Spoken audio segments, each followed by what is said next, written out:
అధర్మం రాజ్యాలని ఏలితే గొడ్డలితో నరికే పరశురాముడిని, నా భక్తుల జోలికి ఎవడైనా వస్తే వాడి పేగులు తెంపి మెడలో వేసుకునే లక్ష్మీ నరసింహుడిని, అవినీతి అహంకారం విర్రవీగుతుంటే నా ఒక్క వెల్లుతో సర్వనాశనం చేసే శ్రీరామచంద్రుడిని, రాక్షసులను అంతం చేసే శ్రీకృష్ణుడిని నేనే, ఆ భూమాతను రక్షించే వరాహావతారం కూడా నేనే.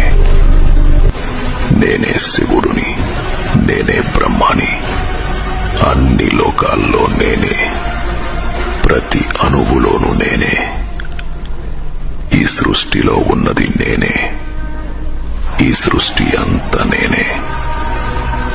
రాక్షసులను అధర్మాన్ని అణచివేయడానికి ప్రతి యుగానికి ఒక అవతారాన్ని ఎత్తే వైకుంఠ నాయకుడిని, 10,000 పడగలు ఉన్న ఆదిశేషుడి పైన నిద్రించే సాక్షాత్తు శ్రీనారాయణుడిని.